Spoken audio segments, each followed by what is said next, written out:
So hello friend, welcome to my YouTube channel. तो कैसा आप सब? तो फ्रेंड, जैसे कि आपको पता है कि ऑलमोस्ट ठंडियों का टाइम शुरू हो गया है, मींस विंटर स्टार्ट हो गया है। फ्रेंड, अगर आप कोई कार ओन करते हो तो ऐसे विंटर के टाइम कुछ इंपॉर्टेंट चीजें होती है, कुछ इंपॉर्टेंट टिप्स होती है जो कि हमें फॉलो करना जरूरी होता है। तो फ्रेंड, आज की वीडियो में मैं आपको कुछ इंपॉर्टेंट टिप्स देने वाला हूँ जो कि आप अगर विंटर में फॉलो करते हो तो आपकी कार की जो कंडीशन है, अगर मैं बात करूँ कार की हेल्थ की या फिर उसके परफॉर्मेंस के बारे में, तो वो भी आपको काफी बेटर और काफी अच्छी मिलेगी। तो फ्रेंड, रिक्वेस्ट करूंगा ये वीडियो स्टार्टिंग से लेकर एंड तक जरूर देखना, जिससे आपको सारी इंफॉर्मेशन डीप में और डिटेल में मिल सके। सो फ्रेंड, मैं हूं आपका दोस्त, आपका होस्ट अमान। बिना टाइम वेस्ट करे आज का वीडियो स्टार्ट करते हैं। सो फ्रेंड, अगर ठंडियों के टाइम में देखा जाए तो हमें हमारी कार की काफी अच्छे से केयर करना जरूरी होता है। तो कुछ इंपॉर्टेंट पॉइंट्स होते हैं, कुछ चीजें हैं, क्या चीजें आपको चेक करना है अपने व्हीकल के अंदर, वो सारी चीजें मैं आपको पॉइंट वाइज अभी एक्सप्लेन करता हूं, जिससे आपको काफी बेटर नॉलेज मिल जाए। सो फिर फर्स्ट नंबर पे जो चीज आ जाती है जो कि आपको विंटर में अपने व्हीकल के अंदर चेक कराना है, वो आ जाती है आपके कार की बैटरी, जो कि काफी एक इंपॉर्टेंट पार्ट आपके व्हीकल का होता है। अब बहुत से टाइम क्या होता है फ्रेंड, अगर आपकी कार की बैटरी थोड़ी पुरानी हो गई है, लाइक उसको 2-2.5 साल या फिर 3 साल कंप्लीट हो गए हैं, तब तो ठीक है। लेकिन विंटर के टाइम फ्रेंड प्रॉब्लम ये आती है कि जो बैटरी ज्यादा पुरानी रहती है या ज्यादा वीक रहती है, तो वो काफी ज्यादा प्रॉब्लम आपको स्टार्टिंग में देती है। अदर कोई भी वेदर के अंदर ये प्रॉब्लम नहीं आएंगी, गर्मियों में, बारिश में ये प्रॉब्लम नहीं आती है। लेकिन जैसे विंटर स्टार्ट होता है तो बहुत से बैटरी के इश्यूज आपको देखने को मिल जाते हैं, क्योंकि फ्रेंड होता यह है, विंटर के टाइम जो टेम्परेचर होता है वो काफी ज्यादा कम होता है। ऐसे में बैटरी जो है वो अपना परफॉर्मेंस कहीं ना कहीं कम कर देती है। और इन केस आपकी बैटरी अगर काफी ज्यादा पुरानी है तो कहीं ना कहीं आपको स्टार्टिंग में बहुत ज्यादा दिक्कत वो बैटरी देती है।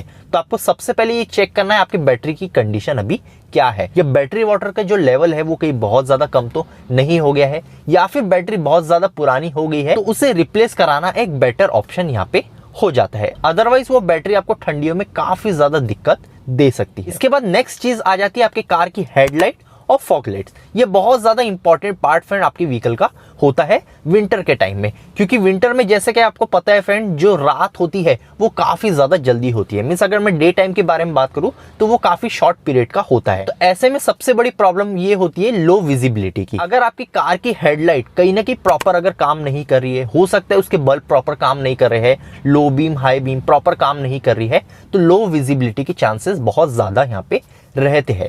तो सबसे पहले आपको अपनी व्हीकल की हेडलाइट चेक करा कि वो प्रॉपर काम कर रही है या नहीं। हो सकता है कोई पार्किंग बल्ब हो गया या फिर आपके हेडलाइट बल्ब हो गया, कोई एक साइड का काम नहीं कर रहा है या फिर कहीं ना कहीं वो फ्यूज हो गया है। तो ऐसे कंडीशन में जो हेडलाइट बल्ब है आपको तुरंत चेंज कराना जरूरी है। इसके साथ ही साथ आपके व्हीकल के अंदर अगर फॉग लाइट दी है, बहुत से व्हीकल्स के अंदर नहीं भी आती है, इसलिए ये मैं ऑप्शनल रख रहा हूं। अगर आपकी कार के अंदर फॉग लाइट दी गई है तो उसे आपको चेक करना है कि उसकी कंडीशन क्या है, वो प्रॉपरली काम कर रही है या नहीं। या जिस व्हीकल के अंदर अगर फॉग लाइट नहीं है तो वहां आपको हेडलाइट काफी ज्यादा इंपॉर्टेंट है, उसे आपको चेक करना है। क्योंकि फॉग लाइट का फ्रेंड काम यही होता है, क्योंकि आपको जैसे पता है विंटर का टाइम है, बहुत ज्यादा कंडीशन यहाँ पे फॉगी भी हो जाती है, मींस बहुत ज्यादा फॉग भी रोड्स पर हो जाता है। तो ऐसे में बहुत सी लो विजिबिलिटी हमें देखने को मिलती है। तो ऐसे में आपके व्हीकल के फॉग लाइट जो है वो काफी ज्यादा इंपॉर्टेंट रोल यहाँ पे निभाता है। इसलिए जो फॉग लाइट है वो भी प्रॉपर कंडीशन में होना चाहिए। उसके बाद थर्ड चीज आ जाती है आपके व्हीकल का इंजन ऑयल। इंजन ऑयल भी फ्रेंड काफी ज्यादा इंपॉर्टेंट होता है विंटर कंडीशन के हिसाब से। अगर फ्रेंड आपके व्हीकल का इंजन ऑयल प्रॉपर कंडीशन में नहीं रहेगा, हो सकता है बहुत ज्यादा पुराना आपके व्हीकल के अंदर इंजन ऑयल हो, या फिर इंजन ऑयल का लेवल जो है वो काफी ज्यादा अगर कम हो गया है, तो ऐसी कंडीशन में भी आपको इंजन ऑयल टॉप अप या फिर रिप्लेस कराना जरूरी है। कि फ्रेंड इंजन ऑयल जो है वो कोल्ड कंडीशन में काफी ज्यादा इंपॉर्टेंट होता है। जब आप मॉर्निंग में अपनी व्हीकल स्टार्ट करते हो तो आपको वैसे ही पता होगा कि जो कोल्ड क्रैंकिंग हो, जब व्हीकल कोल्ड कंडीशन में स्टार्ट होती है तो वैसे ही उस व्हीकल का आरपीएम जो है वो काफी ज्यादा हाई होता है। तो ऐसे में इंजन के अंदर लुब्रिकेशन जो है वो काफी ज्यादा इंपॉर्टेंट होते हैं। अगर इन केस आपके व्हीकल का इंजन ऑयल काफी ज्यादा लो लेवल में रहेगा या फिर उसकी कंडीशन बहुत ज्यादा खराब रहेगी, तो वो प्रॉपर लुब्रिकेशन आपके व्हीकल के अंदर नहीं करेंगे। मॉर्निंग में आप व्हीकल स्टार्ट करोगे तो वहां आरपीएम काफी ज्यादा होता है, और ऐसे में लुब्रिकेशन जो है वो प्रॉपर होना चाहिए। अदरवाइज क्या होगा, अगर इंजन ऑयल की कंडीशन खराब है या फिर लेवल बहुत ही ज्यादा कम है, तो उस कंडीशन में इंजन के अंदर वियर एंड टियर के चांसेस बहुत ज़्यादा बढ़ जाते हैं, खासकर सर्दियों के टाइमिंग में। तो इसलिए आपको अपने व्हीकल का इंजन ऑयल की कंडीशन डेफिनेटली चेक कराना जरूरी है। इसके बाद फोर्थ नंबर पे आ जाता है आपकी व्हीकल का कूलेंट। कूलेंट भी फ्रेंड बहुत ज्यादा इंपॉर्टेंट पार्ट होता है आपकी व्हीकल का। जब आप मॉर्निंग में अपनी व्हीकल स्टार्ट करते हो तो कूलेंट जो है वो प्रॉपरली सर्कुलेट होना चाहिए। अगर आपके कूलेंट का लेवल जो है वो काफी ज्यादा कम हो गया है या फिर उसकी कंडीशन बहुत ज्यादा खराब हो गई है, तो ऐसे कंडीशन में आपको उस कूलेंट को रिप्लेस करा देना चाहिए, क्योंकि कूलेंट के अंदर एक एंटी फ्रीज भी डला हुआ होता है। क्योंकि जैसे कि आपको पता है विंटर के टाइम जो है वो टेम्परेचर बहुत ज्यादा कम हो जाता है, तो कूलेंट के अंदर एक एंटी फ्रीज होता है जो कि जितना भी कूलेंट है, जो भी लिक्विड आपके व्हीकल के अंदर दिया हुआ है, उसे फ्रीज होने से बचाता है। मींस एंटी फ्रीज उसे कहा जाता है। तो कूलेंट भी जो है आपके व्हीकल में काफी ज्यादा इंपॉर्टेंट होता है। अगर उसका लेवल कहीं ना कहीं कम हो गया है तो आप टॉपअप भी करवा सकते हो। अगर आपको ऐसा लग रहा है काफी टाइम से, काफी साल से आपने अपना व्हीकल का कूलेंट चेंज नहीं कराया हो, तो अभी एक बेटर टाइम है, अभी आप पूरा कूलेंट जो है उसे रिप्लेस करा सकते हो। तो ये भी काफी इंपॉर्टेंट चीज होती है। इसके बाद फिफ्थ नंबर पे एक इंपॉर्टेंट टिप आ जाती है जो कि है फ्रेंड कोल्ड क्रैंकिंग। जब आप मॉर्निंग में अपनी व्हीकल स्टार्ट करते हो उस टाइम बहुत से लोग होते हैं व्हीकल स्टार्ट करने के साथ ही साथ अपनी व्हीकल को ड्राइव करना शुरू कर देते हैं, लेकिन ये विंटर के टाइम फ्रेंड पॉसिबल नहीं है। अदर आप कोई भी वेदर में करें तो ये चीज कभी कभार एक्सेप्टेबल हो जाती है, लेकिन विंटर के टाइम फ्रेंड ये काफी ज्यादा इंपॉर्टेंट होता है कि व्हीकल स्टार्ट करने के बाद एटलीस्ट आप थोड़ा टाइम अपने व्हीकल को वार्म अप होने के लिए दिया करें। क्योंकि क्या होता है फ्रेंड, जब जैसे कि मैंने आपको बताया जब मॉर्निंग में आप व्हीकल स्टार्ट करते हो वैसे ही टेम्परेचर जो है वो काफी ज्यादा कम यहाँ पे हो जाता है। ऐसे कंडीशन में व्हीकल का जो आरपीएम है ऑलरेडी काफी ज्यादा हाई रहता है और ठंडियों का टाइम भी रहता है, तो वहाँ ऑयल का सर्कुलेशन या फिर अगर मैं कूलेंट के बारे में बात करूँ या फिर इंजन की हीट के बारे में बात करूँ तो काफी ज्यादा टाइम यहाँ पे लग जाता है। तो ऐसे कंडीशन में अगर आप नॉर्मल व्हीकल स्टार्ट करते से एकदम से ड्राइव अगर करते हो तो इंजन के अंदर वियर एंड टियर के चांसेस बहुत ज़्यादा बढ़ जाते हैं।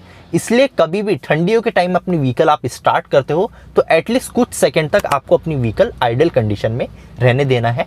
उसके बाद थोड़े टाइम बाद आप 10-15 सेकंड रुकने के बाद जब आरपीएम थोड़ा डाउन आ जाता है, व्हीकल थोड़ी हीट हो जाती है, उसके बाद अपनी व्हीकल को आप ड्राइव कर सकते हो। तो ये काफी ज्यादा इंपॉर्टेंट चीज होती है और विंटर के टाइम आपको ये डेफिनेटली ये प्रैक्टिस में अपने लाना है। इसके बाद 6 नंबर पे आ जाते हैं फ्रेंड आपके कार के वाइपर्स। वाइपर्स भी फ्रेंड बहुत ज्यादा इंपॉर्टेंट होते हैं विंटर के टाइम में, क्योंकि फ्रेंड आपको पता है बहुत से टाइम क्या होता है, बहुत सी फॉगी कंडीशन हो जाती है या फिर जो हम कह सकते हैं बहुत सी हमारे कार्स के ऊपर ओस हो जाती है। तो ऐसे कंडीशन में आपके वाइपर जो है वो काफी ज्यादा इंपॉर्टेंट रोल निभाते हैं, क्योंकि अगर इन केस आपकी विंडशील्ड जो है वो काफी ज्यादा अगर गीली हो जाती है, मॉइस्चर की वजह से बहुत से टाइम ऐसा होता है, तो अगर आपके वाइपर प्रॉपर कंडीशन में रहेंगे तो विंड स्क्रीन जो है वो काफी अच्छे से क्लीन होगी। तो वाइपर भी आपको चेक करना है उसके वाइपर ब्लेड की कंडीशन क्या है। अगर वो कहीं ना कहीं खराब हो गए हैं, कट गए हैं या फिर उसके अंदर क्रैक फॉर्म हो गया है तो उसे आप अभी इमीडिएटली चेंज कराना जरूरी है। तो ये भी आपको डेफिनेटली चेक करना है। इसके बाद 7th नंबर पे आ जाता है फ्रेंड आपकी कार का हीटर और आपकी कार का डिफॉगर। ये बहुत ज्यादा इंपॉर्टेंट है। अब जैसे कि आपको पता है विंटर का टाइम है तो टेम्परेचर जो है वो काफी ज्यादा कम होता है। अब जो भी पैसेंजर्स व्हीकल के अंदर ड्राइव कर रहे हैं, जो भी पैसेंजर व्हीकल के अंदर बैठे हुए हैं, तो यहाँ पे आपको हीटर की काफी ज्यादा नीड यहाँ पे हो जाती है। तो आपको अपने कार का जो हीटर है वो डेफिनेटली चेक करना है कि उसकी कंडीशन क्या है, वो सही से काम कर रहा है या नहीं। बहुत ज्यादा टाइम नहीं जाता है, नॉर्मली 1 से 2 मिनट में आप चेक कर सकते हो आपकी हीटर की कंडीशन क्या है और किस तरह से वो काम कर रहा है। तो सिर्फ आपको नॉर्मल यही चेक करना है हीटर सही से काम कर रहा है या नहीं। इसके बाद आपकी कार का जो डिफॉगर होता है, मींस आपका रेयर जो ग्लास होता है, वहां पे आपने देखे होंगे बहुत सी आपको लाइनिंग्स देखने को मिलती है। बहुत सी प्रीमियम कार्स के अंदर ये आता है, बहुत सी कार में नहीं भी आता है। अगर आपकी कार में दिया हुआ है तो आप समझ जाओ डिफॉगर का वो सिस्टम दिया है। अगर इन केस आपको पता है कि सर्दियों के टाइम में बहुत सी फॉग की कंडीशन हो जाती है आपके विंडशील्ड पर, फिर अगर मैं रेयर विंडशील्ड के बारे में बात करूं तो काफी ज्यादा फॉग वहां पे जमा हो जाती है। तो रेयर डिफॉगर का काम यही होता है कि उस फॉग को रिमूव करना।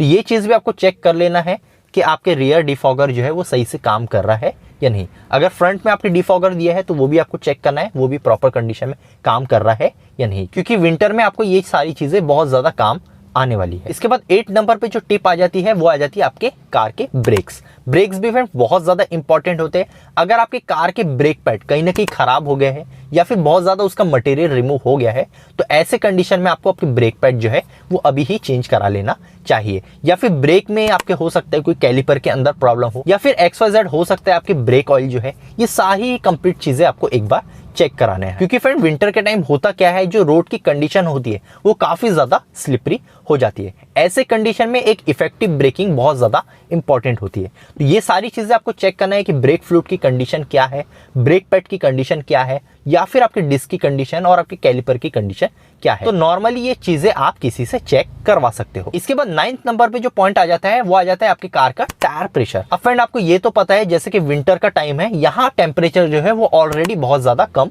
चले जाता है। ऐसे कंडीशन में होता क्या है फ्रेंड, आपके टायर के जो प्रेशर है वो काफी रिपीटेडली या फिर काफी कंटिन्यूस लो होते रहता है। मींस अगर आप काफी टाइम तक अपने व्हीकल के अंदर आपकी एयर फिल नहीं कराते हो तो जो टेम्परेचर के वजह से, मींस जो लो टेम्परेचर होता है उस वजह से जो एयर का प्रेशर है वो कहीं ना कहीं आपके व्हीकल के अंदर रिड्यूस होता है। तो ऐसे कंडीशन में आपको अपनी कार का जो टायर प्रेशर है वो डेफिनेटली मॉनिटर करना जरूरी है। अगर आपकी कार के अंदर TPMS लगा हुआ है, टायर प्रेशर मॉनिटरिंग सिस्टम, तो डायरेक्टली आप तो डिस्प्ले पर देख ही लोगे। लेकिन अदरवाइज आपकी कार के अंदर TPMS नहीं दिया गया है तो एटलीस्ट आप किसी से भी वो टायर प्रेशर चेक करवा सकते। इसके बाद लास्ट पॉइंट आ जाता है फ्रेंड, जो 10th नंबर का पॉइंट है वो आ जाता है आपकी कार के रबर पार्ट्स। ये विंटर के टाइम फ्रेंड बहुत से टाइम देखा गया है, जैसे आपकी कार की जो डोर बिडिंग्स होती है या फिर जो भी आपके कार के अंदर रबर पार्ट दिए हुए हैं, जैसे कि डोर के अंदर बिडिंग आती है, आपकी डिक्की में होता है, आपके चारों डोर्स में रहता है। तो विंटर के टाइम होता क्या है, वो रबर के अंदर बहुत से क्रैक भी फॉर्म हो जाते हैं या फिर वो रबर जो होता है वो काफी ज्यादा नॉइज करना भी शुरू कर देता है। तो ऐसे कंडीशन में आपको सबसे पहले ध्यान देना जरूरी है, वो बिडिंग को आपको चेक करना है कि उसकी कंडीशन क्या है, बहुत ज्यादा क्रैक्स तो नहीं आ गए। अगर इनकेस क्रैक नहीं आया है, बहुत ज्यादा नॉइस वो क्रिएट कर रहा है, तो उस केस में कोई भी लुब्रिकेशन आप कर सकते हो। नॉर्मली सिलिकॉन स्प्रे आता है, आप ऑनलाइन भी परचेस कर सकते हो, ऑफलाइन भी आपको मिल जाता है। तो वो सिलिकॉन स्प्रे जो होता है वो आपकी डोर बिडिंग पर आप उसे यूज कर सकते हो। उस कंडीशन में होगा क्या, एक प्रॉपर लुब्रिकेशन भी हो जाएगा और जो नॉइस की प्रॉब्लम है वो भी डेफिनेटली चली जाएगी। आप चाहे तो जो वैसलीन होता है उसका भी यूज कर सकते हो, वो भी काफी ज्यादा इफेक्टिव काम करता है। तो फ्रेंड यही कुछ इंपॉर्टेंट टिप्स थी जो कि विंटर में, ठंडियों में आपको डेफिनेटली अपनी कार के अंदर फॉलो करना है। और अगर ये सारी चीजें आप फॉलो करते हो, चेक करते हो, तो विंटर में आपकी कार जो है बिल्कुल टिप टॉप परफॉर्म करने वाली है। अगर इस वीडियो से रिलेटेड आपके कोई भी डाउट रह जाते हैं या फिर हो सकता है आपके कोई क्वेश्चन हो तो आप कमेंट सेक्शन में पूछ सकते हो, मैं जल्द से जल्द आपको रिप्लाई देता हूँ। सो फ्रेंड आज के लिए इतना ही, मतलब नेक्स्ट वीडियो में, जब तक के लिए गुड बाय।